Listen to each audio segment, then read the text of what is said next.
What is up, everybody? It's Joe from JLW Games coming at you with another cool video. We're back in Planet Coaster 2 and their Time Traveler recreation.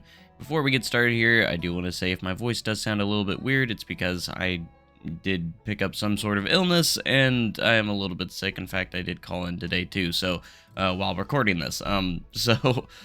Excuse me, sorry.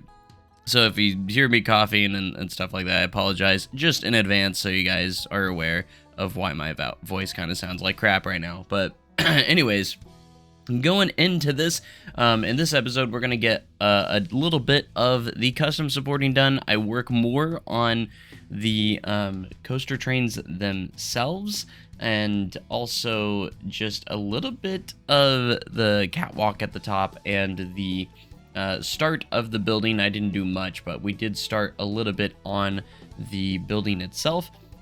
My goal is to try if I can. If I can't, it's okay, and I will upload different versions of it, but I'd love to keep it under 4,000 pieces to be able to upload the full piece to the workshop. But if that's not the case, I at least will for sure upload the layout with the custom supports. That should definitely be under 4,000 for sure. If I'm not able to fit all of it into a blueprint, rest assured that I still will upload the layout itself anyways, so don't worry too much about that if we do surpass 4,000 pieces. So if we do surpass 4,000 pieces, it's okay. I'll still somehow get it to the workshop one way or another, just with no building potentially, or maybe I could do like 2 separate builds, and I don't know. We'll wait and see. Now, Time Traveler does utilize the terrain obviously a lot, so you'll have to adjust the footers and stuff inside your park and stuff, or you just warp your terrain around the footers that I've placed here. I might still kind of change the terrain a little bit to match Time Traveler in real life, so I haven't really messed around with that too much. I'm probably going to mess with that later on. So what I did want to get started in this video was actually get the catwalk that is at the top of the drop with the 2 gates that open up. Now, I could animate these using the rotational animated piece that we do have, and I do connect them to that. However, I do have it deactivated right now until potentially Frontier gives us an option to have a pause option. Now, unfortunately, yes, I could animate it, but I can't get it to stay open. There's no option to rotate it and then pause. Hopefully, that's something I would love for Frontier to do. That's just some of my feedback to some of those pieces. I love those pieces. I love the fact that we can animate anything now, but give us a few more options when it comes to pausing. So, like if you have it part of an event sequencer or in a trigger, I think it'd be nice to have an option where you can move it to one spot and pause it for as long as you want. So if there was an option to pause it, I would be able to do that, because it's going to close right away as soon as I open it. I feel like most people are going to find more use out of it if you have the ability to pause the gate open or closed. If you're making a functional gate, which is what I'm using the rotational part for. Keep everything that we have now, but also just add an option where you can do a pause option too. So if you rotate it to one spot, you can pause it in that spot for as long as you'd like to, in either the event sequencer or in the the ride trigger sequence as well. So I wanted to do some really good detail with this catwalk. I'm probably going to be doing custom catwalks through the entire layout, so it looks a little bit more accurate, and I'm really going with that detail. But as you can see here, I did use the moving platform still here, just in case we do get an update where I can update that. So I use it here, but at the same time, it's not really functioning. I have it deactivated and I have it static to where it's set to open right now, until maybe I can figure out how to get it to pause open, because I would love to have the animated gates open and closed based on whether the train is moving or not, which would be really cool. And I do dig it all the way down into the ground, so it's not, because it is a little bit of a chunky piece for up here. So I did try to go ahead and sink it down into the ground underneath. That way it's not visually there, and we can hide that part, and that way we can obviously animate this gate here, and we just copy it to the other side. So I did one side, and then we copy the catwalk to the other side as well. But you can see that it's great that I can animate it, but not so great that there's no option to have a pause section to where I would love to be able to open it, pause it. You get the idea. But so yeah, so I think this catwalk turned out really good. I was really excited on how that turned out.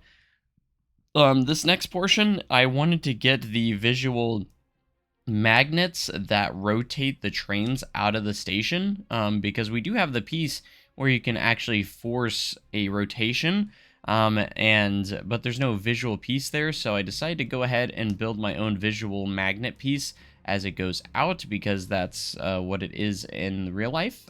For the actual ride itself, is it has like this set of magnets that are set right on this catwalk, and it rotates the trains out. That way you rotate down the drop, so when you go down the drop, it actually starts to spin the cars out a little bit. And since we are doing that, I wanted to have some sort of mechanism that looks like it is functional. So I think this is a really cool visual that turned out really cool. I mean, I said cool way too many times there, but you get the idea. It's really cool, okay?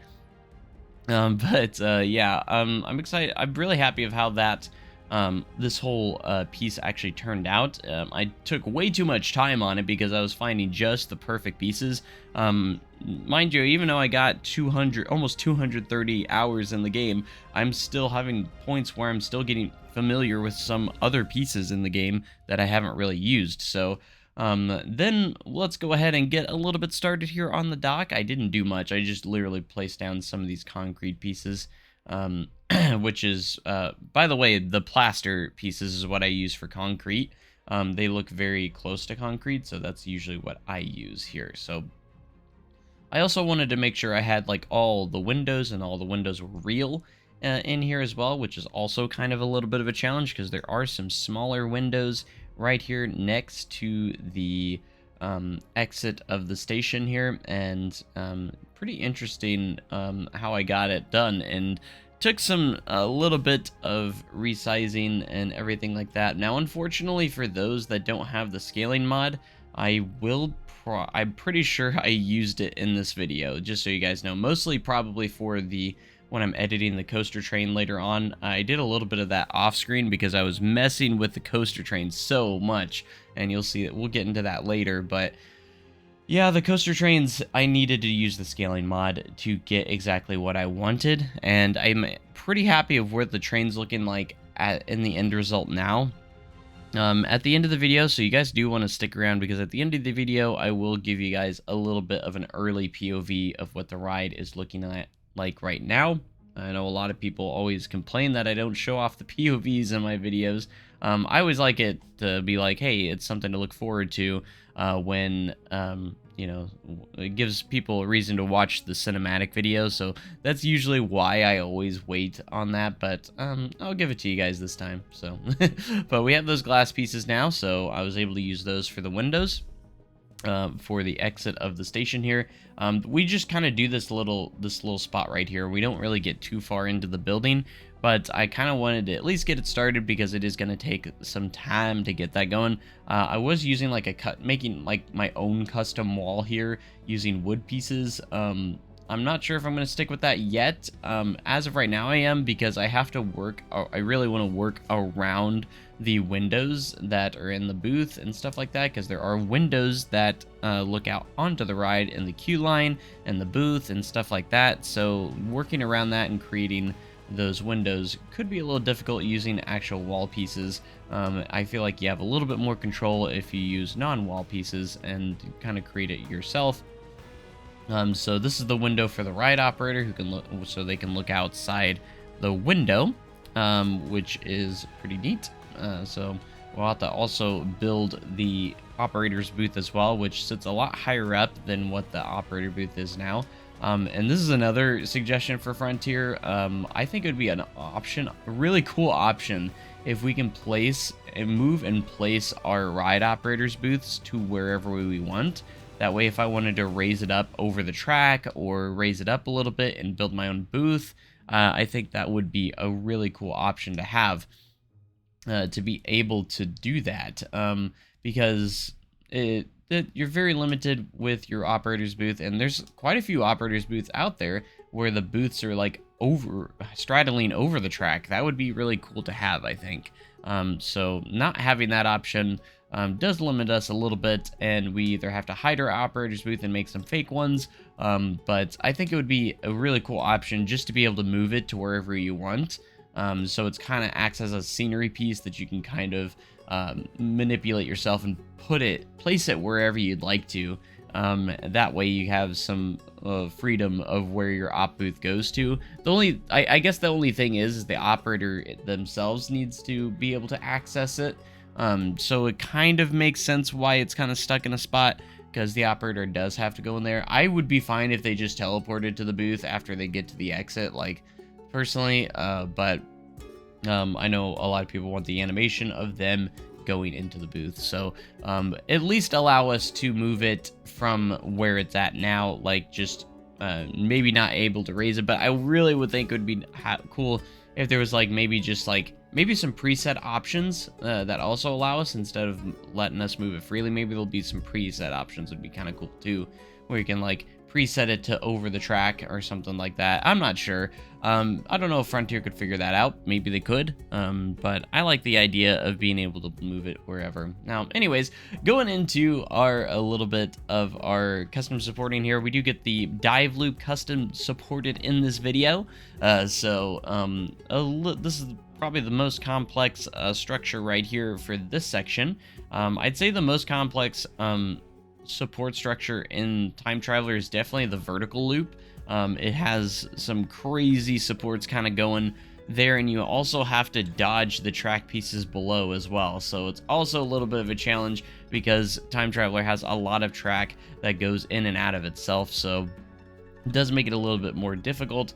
This dive loop wasn't too hard to accomplish, but it's still, I think it turned out pretty decent. I think everything is turning out a lot better than my Planet Coaster 1 recreation overall, because I think the layout turned out better. The trains look obviously a lot better since they're actually extreme spinning coaster trains. And then also, I think the support structure already has a much better start as well. I'm putting a lot of detail into this. Now, a lot of people have been asking if I'm going to be doing a restarting the recreation of Silver Dollar City and Planet Coaster 2, and my answer to that is potentially. It just depends on the updates. Now, I'm waiting on some more Planet Coaster 2 updates before I kind of commit into something like that.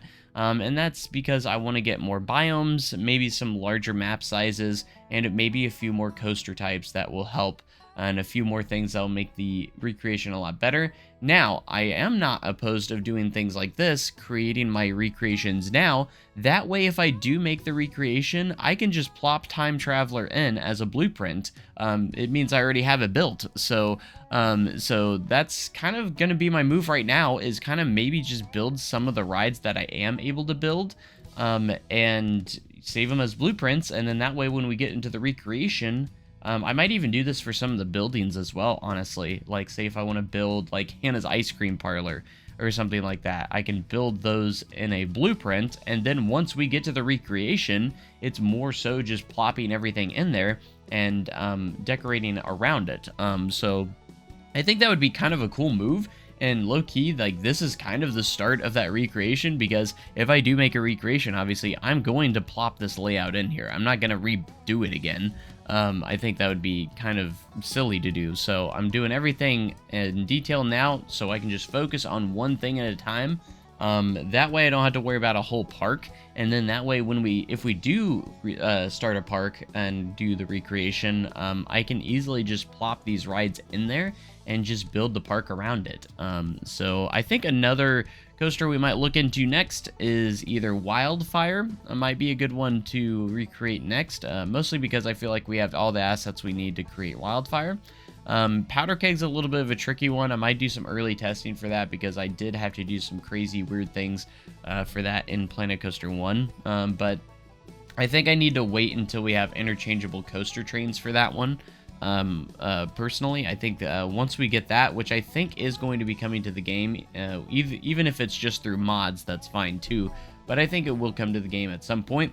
Maybe hopefully in the next major update or some. And I also need custom media files. I'm waiting for custom media, which has been confirmed is coming to the PC version of the game. There just hasn't been anything on that. But anyways, what we've been doing in the video here is that I had a lot of trial and error trying to get the coaster trains where I wanted. I wasn't satisfied with how it looked beforehand in the previous episode, so I wanted to do something to try and get it going, and everything you see here I end up pretty much scrapping, so that's why I kind of went off screen. You'll see here there's a kind of a jump to where it's like almost complete to the final, not completely final product. I still might do a little bit more. These are still subject to change even after you see the end result, but everything I'm doing right here in the video pretty much gets scrapped for something different. So because I still was not satisfied with how it looked or anything like that. I keep the time dial.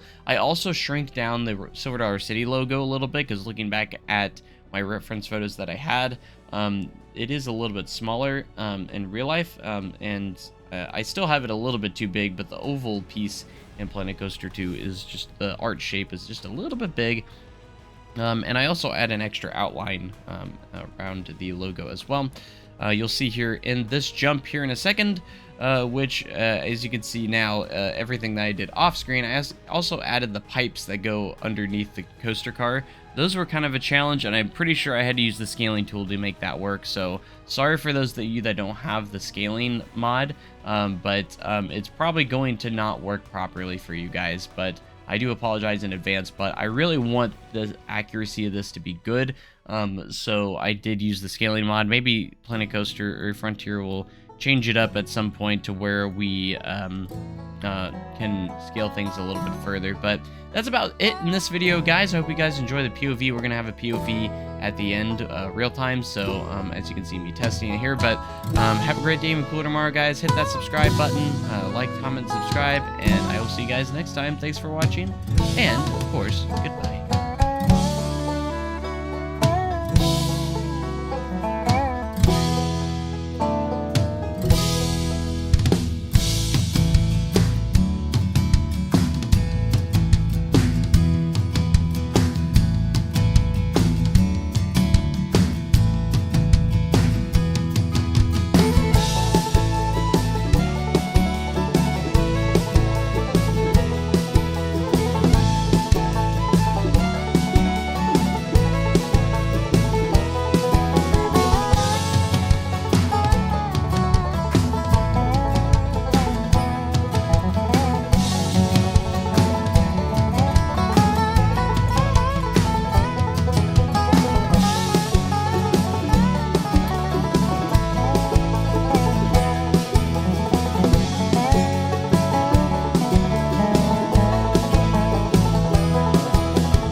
This was our biggest time jump yet. All you gotta do is dream big and do good.